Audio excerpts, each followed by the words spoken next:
I'm especially glad that we took the time to bless the situation in Thailand. That drama, as it unfolds, it's almost unbearable to watch, isn't it? There's so much tension, so much concern. But two of them are out, and we just affirm that that's just the beginning of what can only be called a miracle. The fact that they're still alive. It's been 2 weeks now. They're still with us. Well, we are spending the summer observing and listening to and thinking about the Bible, especially from Unity's perspective. And what I do, as I explained the last time, is go to wherever the common lectionary guides me each week, or every 2 weeks in this case. Because Charles and Myrtle Fillmore, our co-founders, were very clear that the Bible is our basic text. Now, Unity has a reputation, maybe deserved in some cases, maybe not, of sort of cherry-picking the Bible. We go to the things we like, and we affirm those for all we're worth, but we just pass the rest of it by. But if it's our textbook, that has to mean that we can go wherever we are guided in that book and find something that supports our understanding, our spiritual understanding, because if it doesn't, then we might have to question that spiritual understanding, right? So that's why I like to go wherever all of Christianity is going on that particular Sunday, looking at the passage and from our perspective, adding our energy to something that is already hugely powerful because of so much energy being focused on it. You see what I mean? That Sunday. So I've been doing this for years now, and I just find it very satisfying for me, because it's a wonderful way to work with the Bible. And people sometimes say to me, what do I do? Do I start at page 1 and just read all the way through? I wouldn't suggest that this is not Gone with the Wind we're talking about here. So using the lectionary is a wonderful way to go to different parts of the Bible, to experience them, to ask those same 3 questions that we said the last time are the questions that guide us in all our Bible work. What's going on in the story? What does this story have to do with living my human life?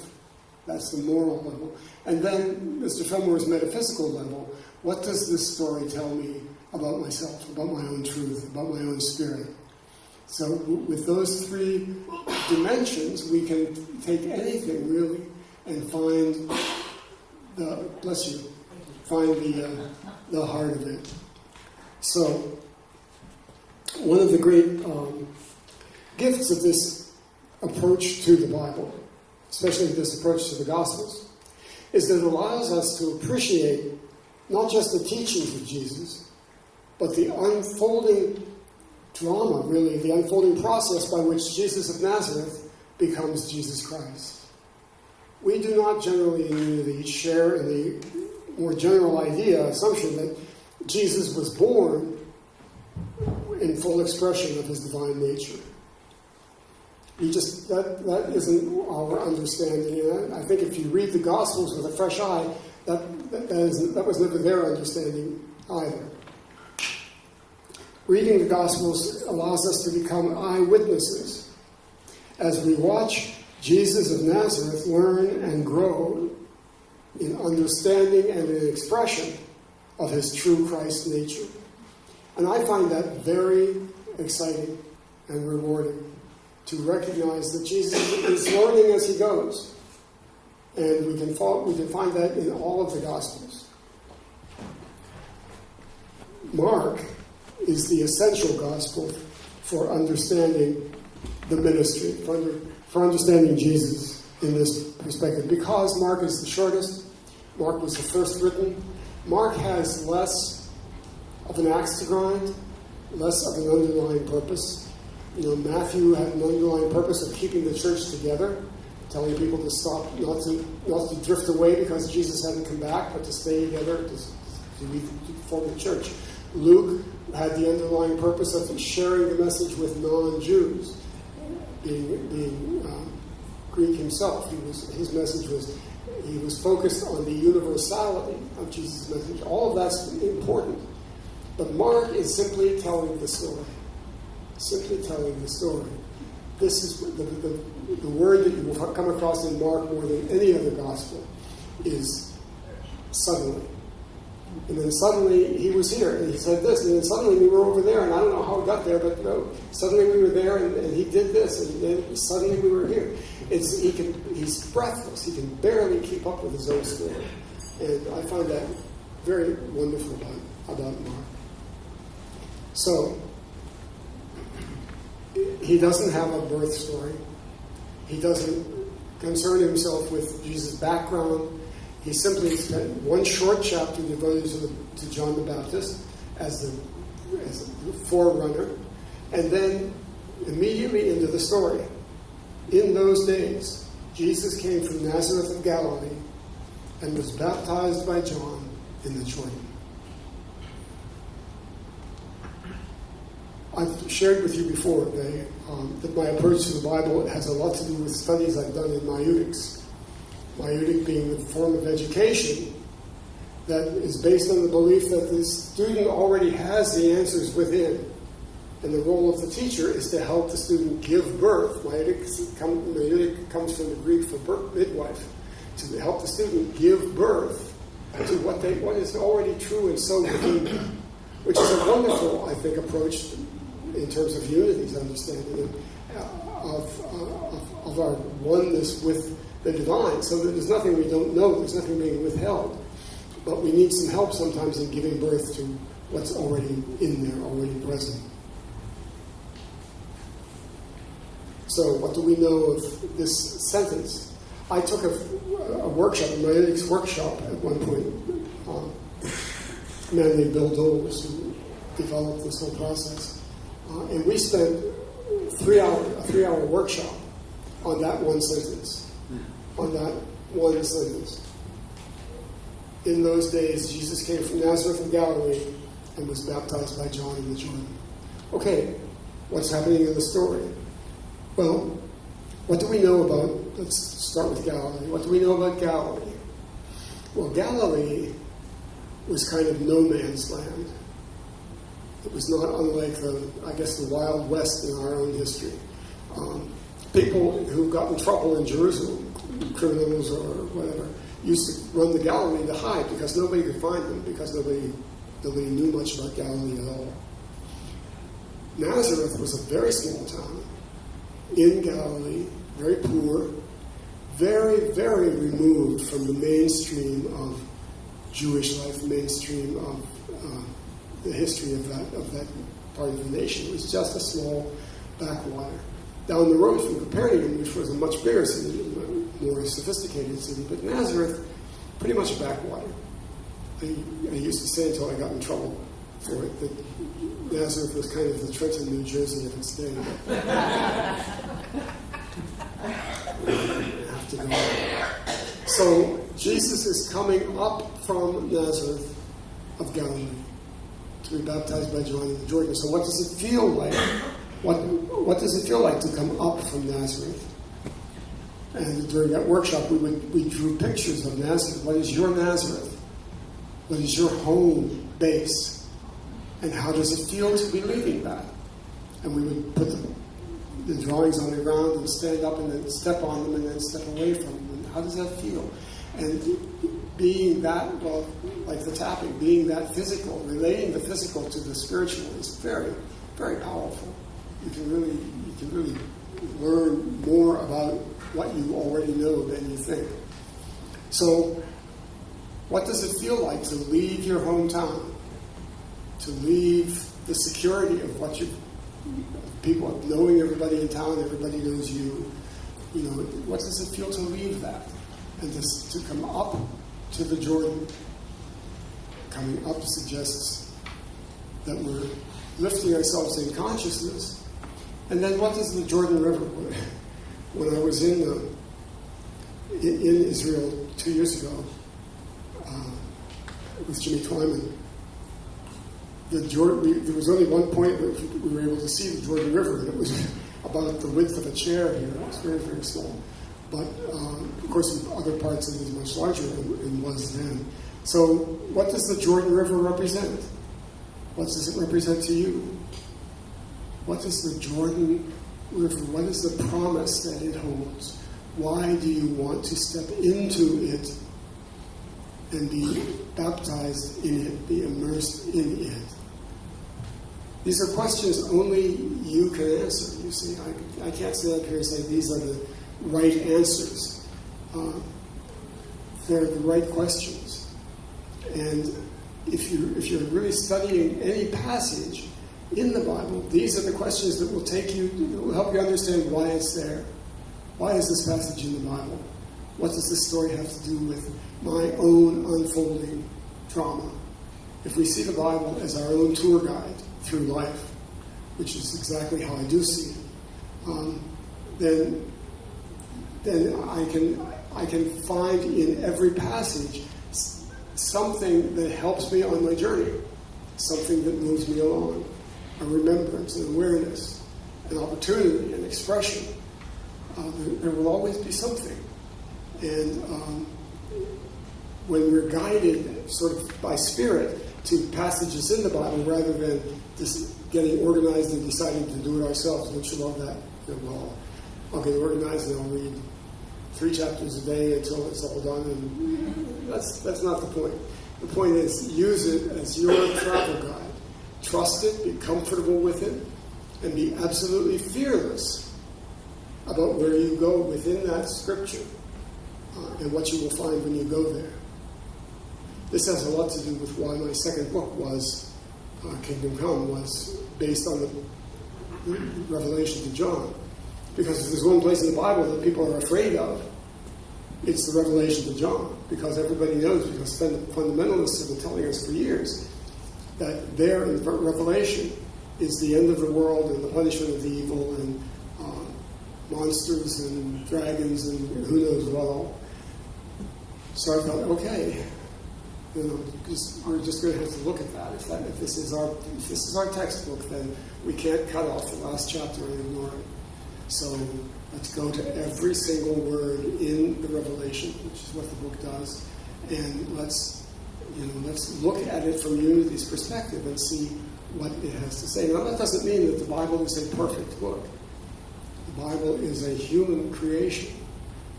The story is perfect. The underlying message is perfect. But some of the details, as one of my teachers used to say, Paul, for example, had his good days and his bad days. He understood, and then sometimes he forgot, and then he caught himself and understood again, and sometimes he forgot. So it's not like it's all perfect. It's a model that we are to follow. It's a guide that we're to use, and we may find some things in there that nobody else has found yet, and be able and willing to share them. At least I hope that would be true. So we have the baptism by John in the Jordan. Now, the interesting thing about Mark 2 is that you know the story of Jesus coming out of the river and a voice saying, "This is my beloved Son, in whom I am well pleased." In Mark, the first gospel, the earliest gospel, it is only Jesus who hears that. Mark does not say that a voice suddenly spoke out of the heavens. He said Jesus came out and had this awareness. This is my beloved Son. Jesus heard that voice. By the time we get to Matthew and Luke, they've got a whole bunch of people hearing it, which is a different meaning. So this is about Jesus. It's about him individually. It's about you individually. He doesn't hear a voice telling everybody. He hears his own guidance. And then, my version of the story at least, he goes to John and says, "Now what? I've been baptized.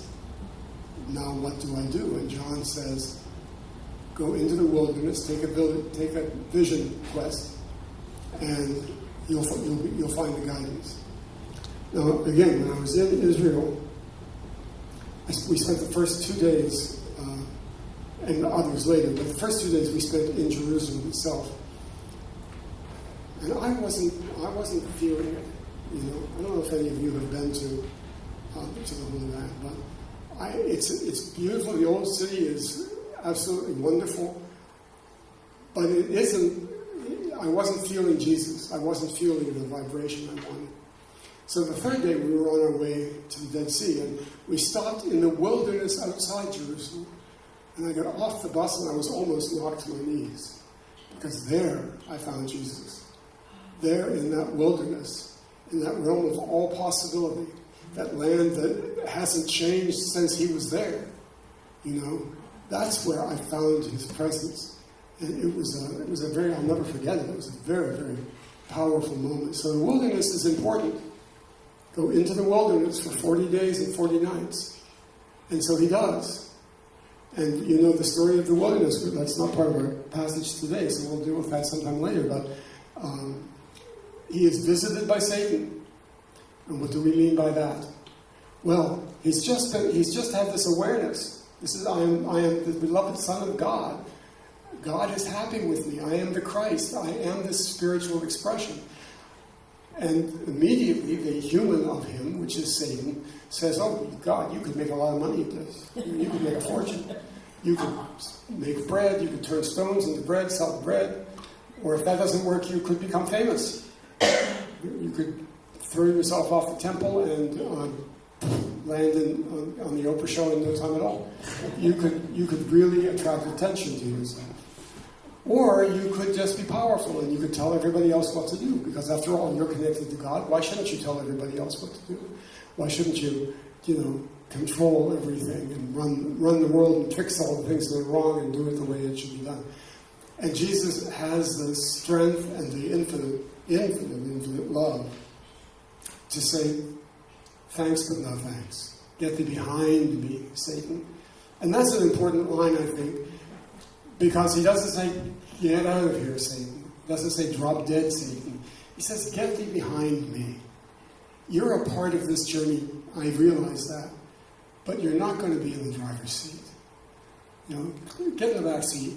And I know you're going to be with me throughout this journey. I know there will always be that mortal voice within me saying, you could do this more for yourself. You could do this to make money. You could do this to be famous.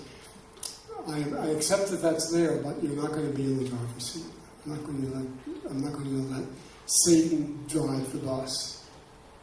So he comes back from the wilderness, and he does exactly what probably a lot of us would do. And this takes us to the meat of our passage today.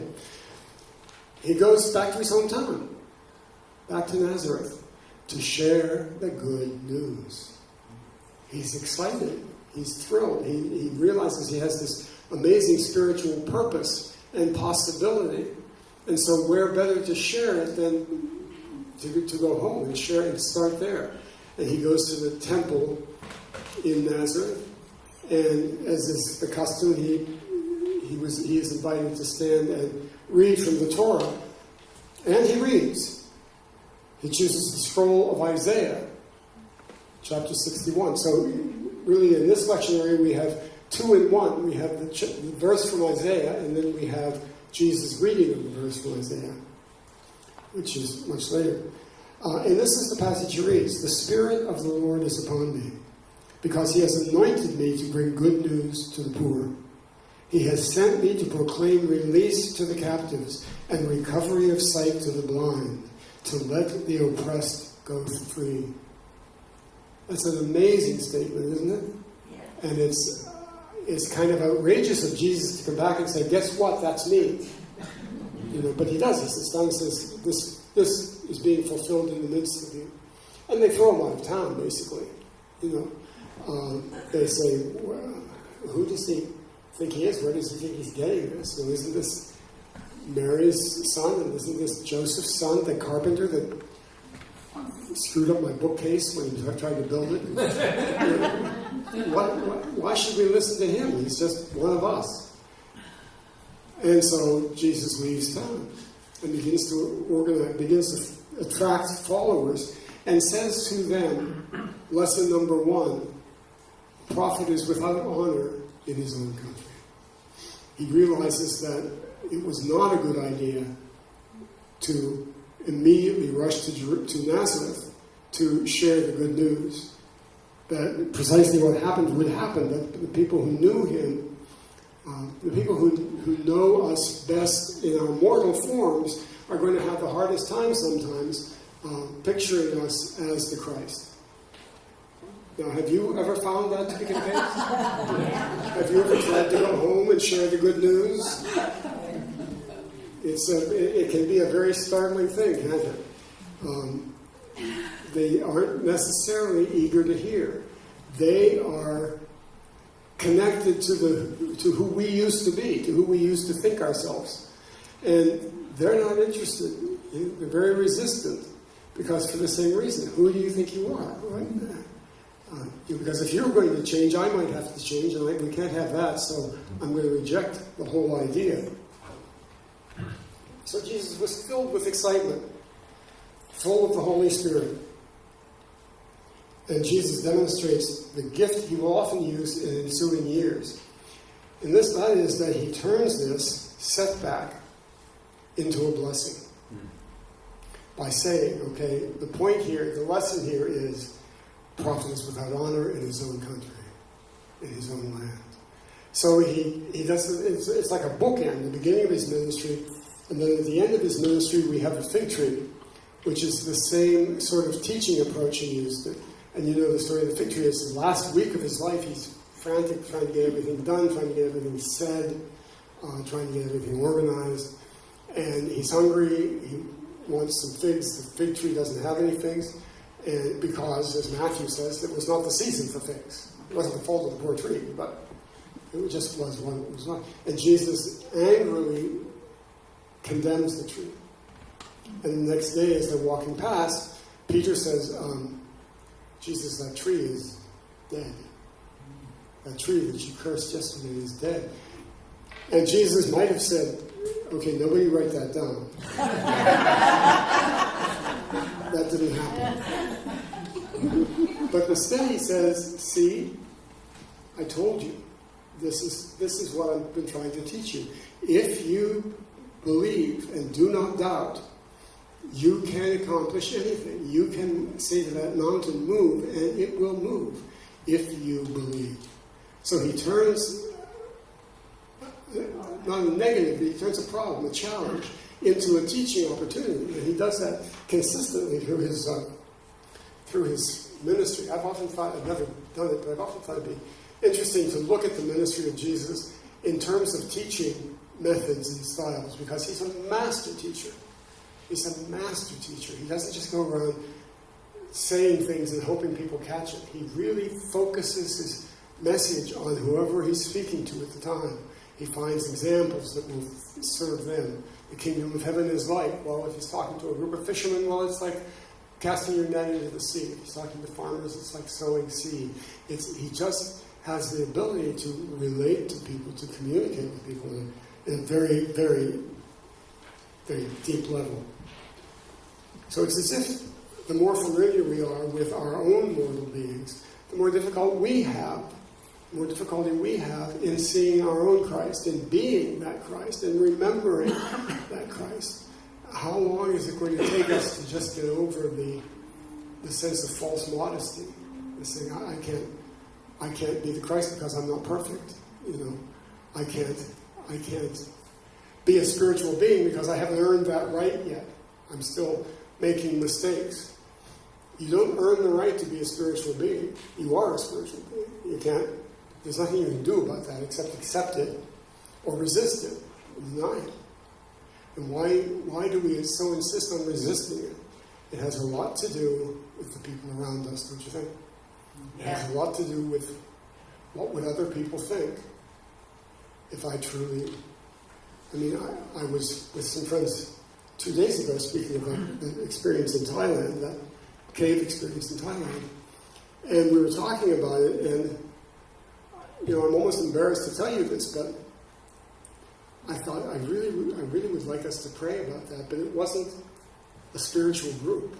It was just a group of friends who don't necessarily know anything about my unity experience. So I didn't say it. I did it myself, but I didn't claim the Christ. I didn't say, okay, we can make this happen. We can do this.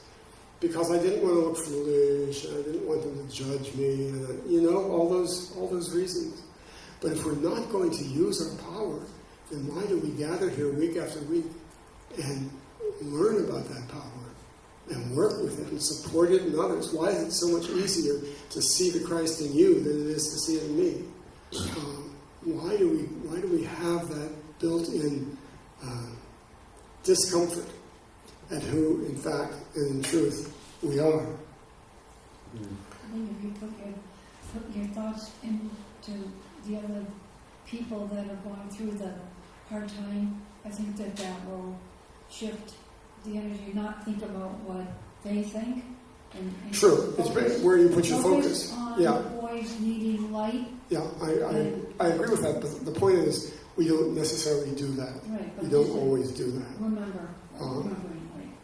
Yeah. And it could be, too, in this example in Nazareth, that Jesus was less than perfect himself. Don't you think he was? There was a little bit of very human pride involved in him saying, this is me.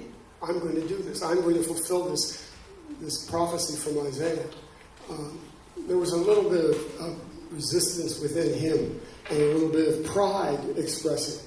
It reminded me as I was working on it this week, I have no idea why, I haven't thought of this for years, but when I was newly in recovery, my first sponsor was somebody who believed that you got sober by doing work, by serving the needs. So he got me to go in to one of the village meetings and set up coffee and set out chairs. That was my job each week.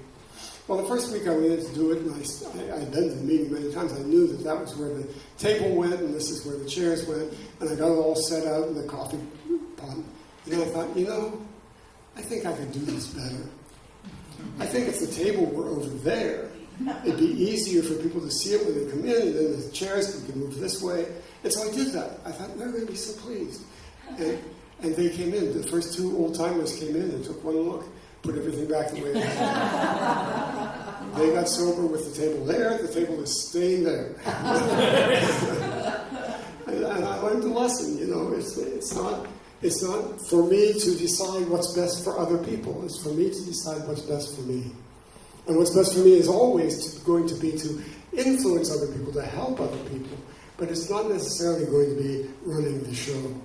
If we need someone else to validate our vision, if we're so unsure of it ourselves, we need someone else to say, oh, that's a good idea, then we're just not ready to express that part of the vision yet. So remember from our last Bible gathering, be still and know. Be still and know. That's what we're called upon to do. Everything else will flow from that. There's a reason that be still and know is on the wall of the small chapel at Unity Village. The one place where the film was, we know the film was spoken at one time or another.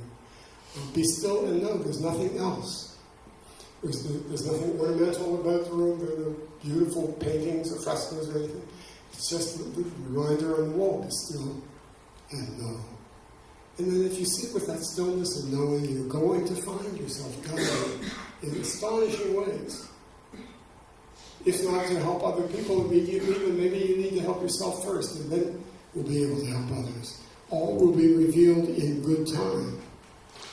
You will be guided to those others who are meant to support your vision, as you are guided to support others on the path.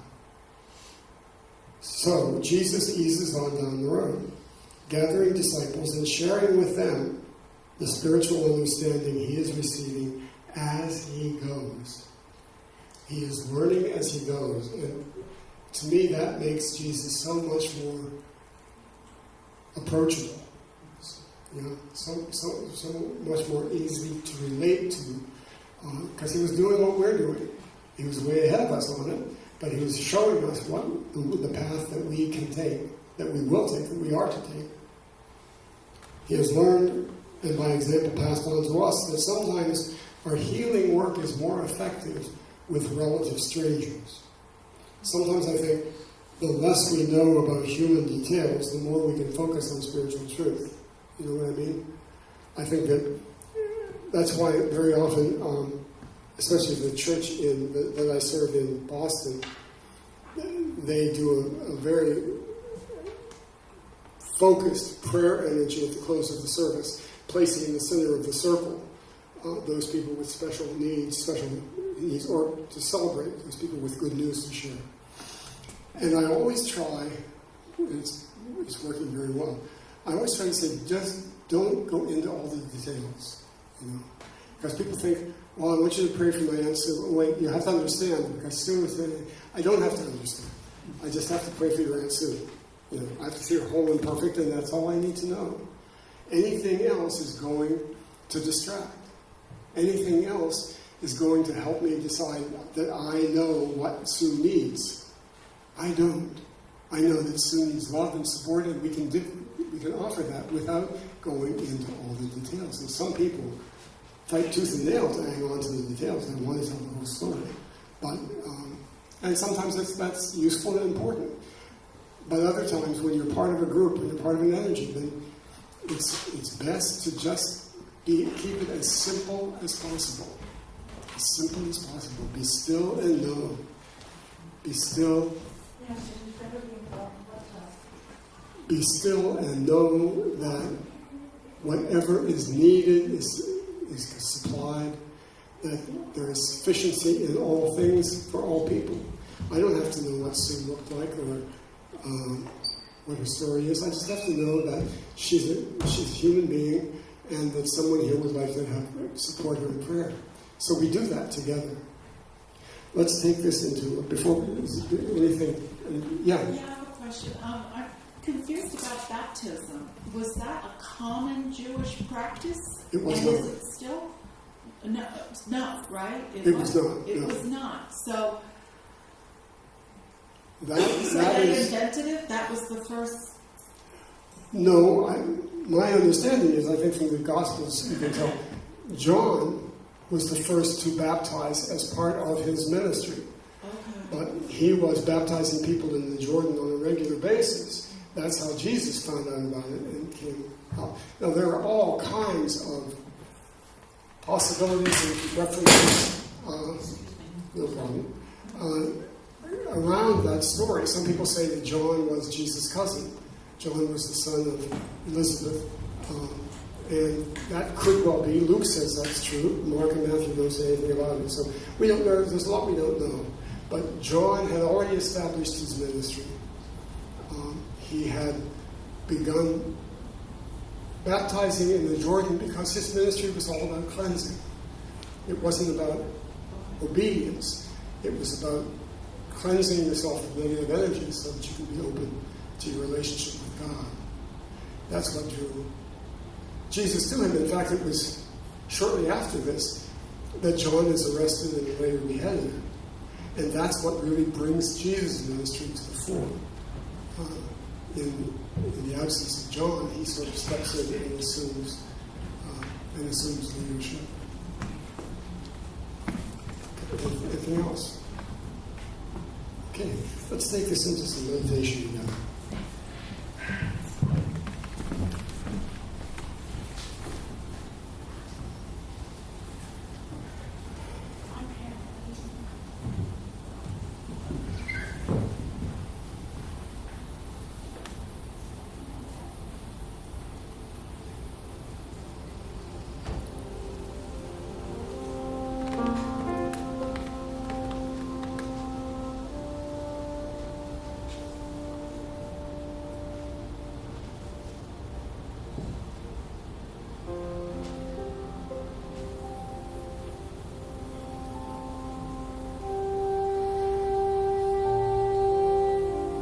So I invite you to be comfortable in your chair, to feel yourself, your body completely supported. There is no need for any tension in your body. The chair is a safe place to be.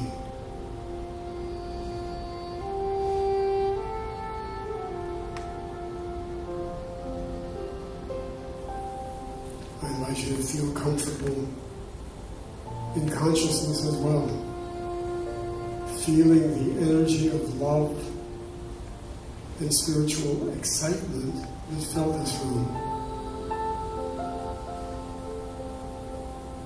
So there is no need for any tension in your mind.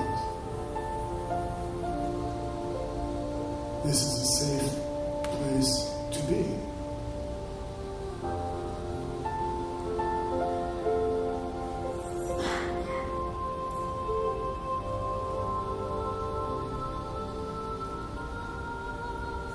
In this peace, we move our inner focus from thoughts held in mind to the energy we find at the heart of our being, higher up, what Jesus calls the upper chamber.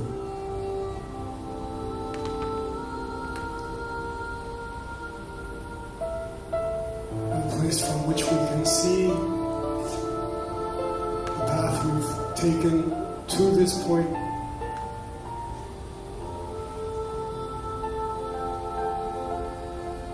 We can see the busyness in our minds quieted for the moment. And we can see a path that leads forward from here, around the bend, out of sight.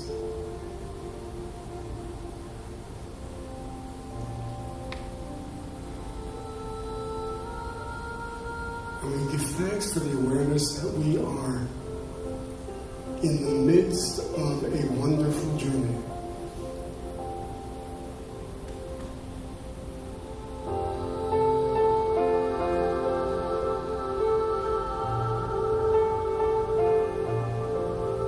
And we have been on that journey every step of the way.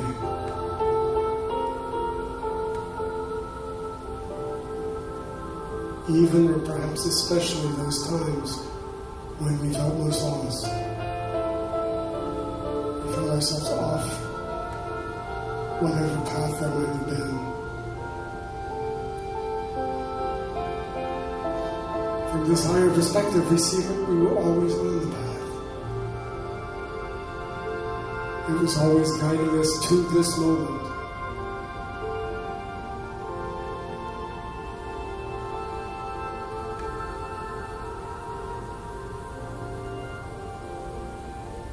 And it will guide us from here, each step of the way forward.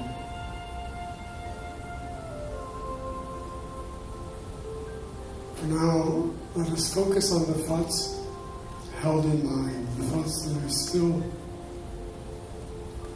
in our consciousness, seeking attention,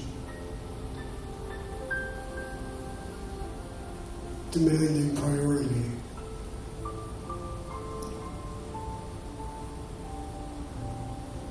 Let us look at our fears.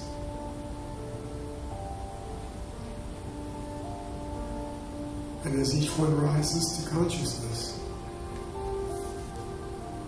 let us say, peace, be still.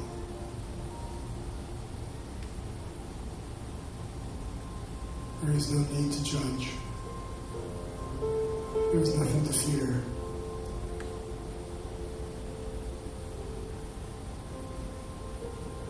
There are thoughts in the process of expressing our Christ nature.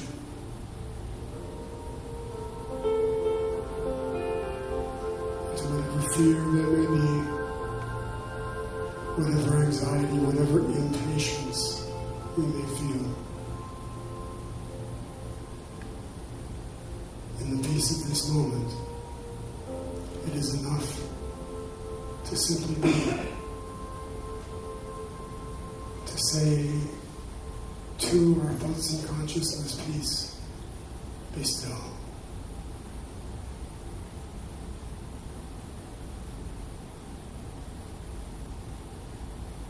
And to return our inner focus, expanded to include all the thoughts in mind. and find where there had been anxiety, find peace.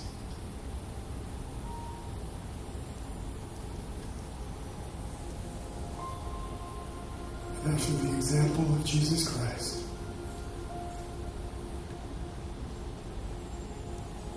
we say, peace, be still. And we say,